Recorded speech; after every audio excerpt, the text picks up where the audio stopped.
حضرت علی عرض کرنے لگے صدقت یا عثمان، عثمان آپ نے سچ فرمایا ہے، حبب الیہ من الدنیا ثلاث، مجھے بھی 3 چیزیں بہت پسند ہیں۔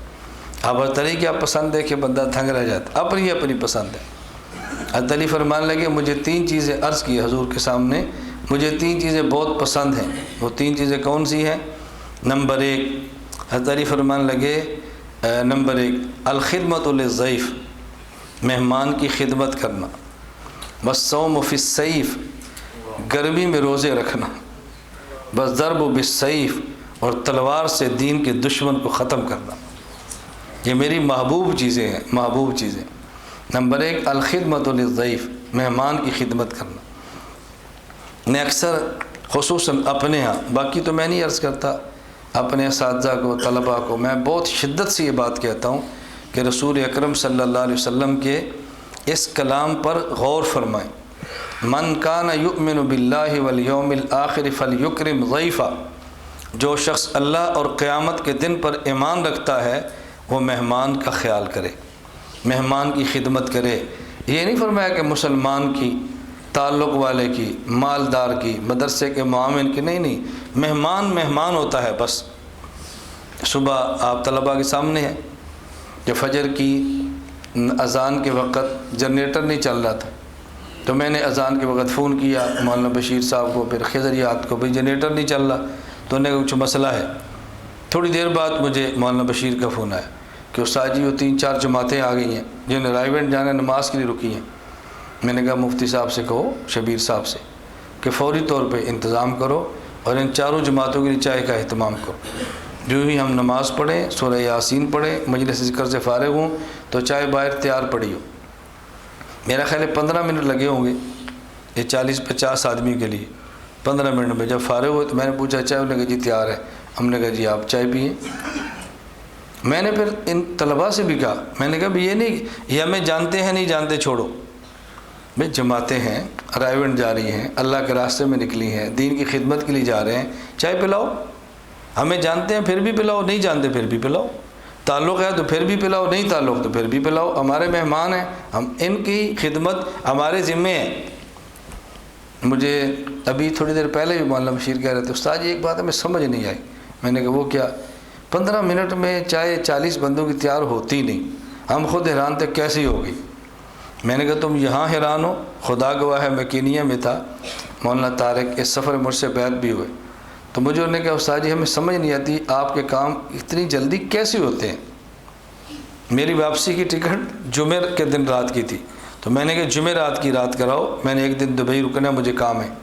تو انہوں نے کہا کوشش کرتے ہیں۔ تو مجھے وہ کہنے لگے کم از کم 1 گھنٹہ لگتا ہے، کم از کم دفتر آتے جاتے کام میں، اور 15 منٹ میں پیغام آ گیا یہ ٹکٹ اوکے ہو گئی ہے۔ تو ہمیں نہیں سمجھ اتنی جلدی آپ کے کام کیسے ہوتے ہیں۔ میں نے کہا اس کی وجہ کہی ہے، میں ایک وجہ بتا دیتا ہوں۔ مجھے کہتے جی وہ کیسے؟ ہم وہاں نیشنل پارک ہے نیروبی، جنگل ہے، تو انہوں نے اس کو گھیرا ہوا ہے، وہاں تھے، اب دیکھ رہے تھے بھی شیر دیکھنا ہے، فلاں دیکھنا ہے، فلاں دیکھنا ہے۔ میں نے کہا یار اتنا وقت کس کے پاس ہے، کھلے جنگل میں گھومتے گھومتے شیر دیکھو، چھوڑو بھائی گاڑی واپس موڑو، فضول وقت ہم ضائع نہیں کر، چھوڑے اس کو۔ جب واپس گئے تو آگے گاڑیوں کی لائن لگی ہوئی تھی، تو مجھے کہتے ہیں استاد جی، اب میں ان کے لفظ نقل کر رہا ہوں کہ آپ نہ کہنا میں اپنی کرامتیں بتا رہا ہوں۔ وہ خوش ہوئے نا، خوش ہوتے، کہتے ہیں استاد جی آپ کی کرامت ہے۔ میں نے کہا وہ کیا؟ کہتے ہیں یہ منظر کبھی کبھی ملتا ہے کہ سامنے ہرن ہو اور شیر اس کو تاک کے کھڑا ہو شکار مارنے کے لیے، کبھی کبھی ملتا ہے۔ وہ دیکھے سامنے کھڑے، ہم دیکھ رہے ہیں 2 شیر کھڑے ہیں، آگے 2 ہرن اور شکار کے لیے کھڑا ہوا ہے۔ میں نے کہا کب اٹھے گا شکار کے لیے؟ پہ چلو اپنا دیکھ لیا نا، اب چلو اپنا کام کرے، چھوڑو اس کو۔ آگے ہم گئے تو وہاں جنگل میں جیسے ملازم ہوتے ہیں، جاتی وہ یہ قسم بندر کے کئی قسم ہیں، وہ ویڈیو پہ سارے نیٹ پہ نہیں، ہم اندر کے خاص قسم کا بندر تھا، خاص قسم کا۔ اسے وہ کہتے تھے یہ جج ہوتا ہے نا، جج کو کیا کہتے ہیں پتہ نہیں، اس کو جج منکی کہتے کیا کہتے، اس طرح کوئی نام تھا۔ نام کیا ہوتا کہ اس کے اوپر جو بر ہے نا، بال بڑے بڑے، وہ اس طرح ہوتا ہے جیسے کسی نے وردی پہنی ہوتی ہے، یعنی یہاں پر کالے ہیں نیچے سفید ہے، اس طرح کے بال تھے۔ تو کہتے ہیں جو کوٹ ہوتا ہے نا جو جج یا وکیل پہنتے، اس کوٹ کی طرح اس کا پورا اوپر بالوں کا نقشہ ہے، اس لیے کہتے ہیں۔ خیر ہم دیکھنے کے لیے گئے تو انہوں نے کہا اوپر ہے نیچے کیسے آئے گا. وہ جو بندہ وہاں کھڑا تھا نا غریب آدمی, تو میں نے کہا 50 شیلنگ نکالو اس کو دو. کینیا کی کرنسی کا نام شیلنگ ہے, روپیہ. میں نے کہا اس کو دے دو, اس کو دیا, یہ ہدیہ آپ کو. وہ تو پورا اس کا مزاج ہی بدل گیا. میں ابھی کھولتا ہوں, میں خوراک لاتا ہوں, ابھی کرتا ہوں, یہ نیچے آئیں گے, پھر کبھی شیر دکھا رہا ہے, کبھی چیتے دکھا رہا ہے, کبھی قریب جا رہا ہے. تو مجھے وہ کہنے لگے استاد جی آپ کی کرامت ہے, اتنا عرصہ ہو گیا اتنے قریب کوئی لے کر نہیں جاتا. میں نے کہا نہیں کرامت نہیں, یاد رکھو قرآن کریم میں ہے وفی اموالہم حق للسائل, وفی اموالہم حق للسائل والمحروم. اللہ فرماتا ہے کہ غریب کا تمہارے مال میں حق ہے, اس کا حق ہے تمہارے مال میں, تم نے حق اس کو دیا ہے, وہ خوش ہو گیا ہے, اپنے کام کے اندر لگ گئے. ہم غریب کا حق غریب کو دیتے نہیں ہیں تو کام آپ کا رفتار سے کیسے ہوگا؟ یہ آپ نے اس پر احسان نہیں کیا, اس کا حق اسے دیا ہے. تو مہمان جب آپ کے پاس آئے تو مہمان کی خدمت کرنا یہ ہمارے ذمے ہے. ہم سمجھتے کہ ہم نے مہمان کو کھلا کر مہمان پہ احسان کیا ہے, یہ ظلم ہے, بس اس سے تباہیاں پھیلتی ہیں. تو عثمان غنی رضی اللہ عنہ فرمانے لگے الخدمت للضیف, نمبر 1 مہمان کی خدمت, نمبر 2 والصوم فی الصیف, سواد سے گرمی میں روزہ. اب گرمیوں کے روزے آ رہے ہیں نا, پریشان ہوتے ہیں لوگ, کلیجہ منہ کرتے ہیں, گرمیاں. علی فرماتے ہیں گرمی کا روزہ ہو, علی ہو, کیا بات, مزہ آ جائے. نمبر 3 الضرب بالسیف, تلوار کے ساتھ دشمن کے سر قلم کرنا, یہ مجھے بہت پسند ہے. میں اس پر ایک ہی واقعہ سناتا ہوں, مجھے پسند ہے, واقعات تو کئی ہوتے ہیں. رسول اللہ صلی اللہ علیہ وسلم جب غزوہ خیبر میں تشریف لے گئے ہیں تو آپ جا رہے تھے, صحابہ کرام رضی اللہ عنہ مجمعین ساتھ تھے. مرحب سے ٹکر تھی, مرحب شیر پڑتا ہوا اور فضا میں تلوار لہراتا ہوا ہے. قد علمت خیبر انی مرحب شاک الصلاح بطل مجرب اذ الحروب اقبل تلہب. اس نے کہا خیبر جانتا ہے میرا نام مرحب ہے, خیبر جانتا ہے میرا نام مرحب ہے. قد علمت خیبر انی مرحب شاک الصلاح بطل مجرب, میرے پاس اسلحہ بھی ہے, پہلوان بھی ہوں, تجربہ کار بھی ہوں. اذ الحروب اقبل تلہب, اور جب جنگ شعلے پھینکتی ہے نا تو پھر میں اسلحہ دکھاتا ہوں.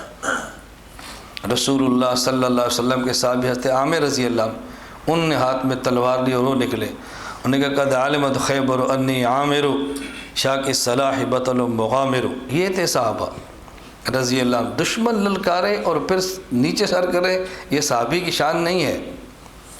مسجد میں ہو جھک جھک کے نماز پڑھو, اور جب میدان میں ہو پھر سینہ تان کے دشمن کو بتاؤ کہ ہم کون ہیں.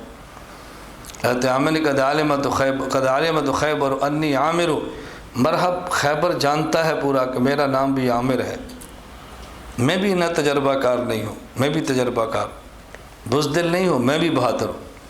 مرحب آیا, حضرت عامر رضی اللہ تعالیٰ عنہ نے وار کیا زور سے, تلوار چھوٹی تھی, مرحب پیچھے ہٹا, اپنے گھٹنے پہ لگی, حضرت عامر شہید ہو گئے.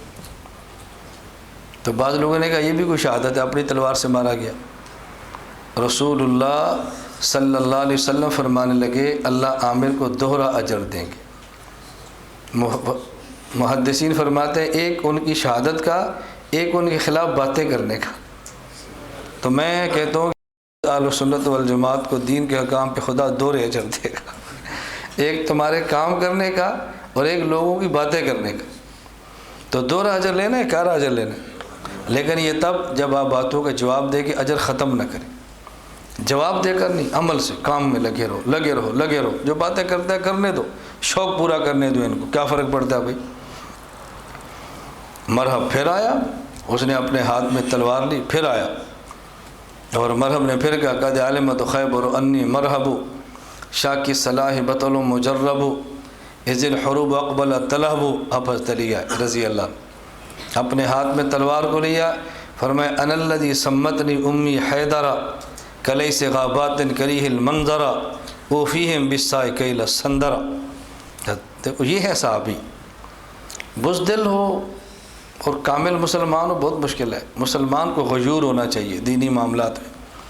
انا الذی سمتنی امی حیدرا, فرمایا کہ میری ماں نے میرا نام شیر رکھا ہے. شیر, حیدر عربی زبان میں شیر کو کہتے ہیں.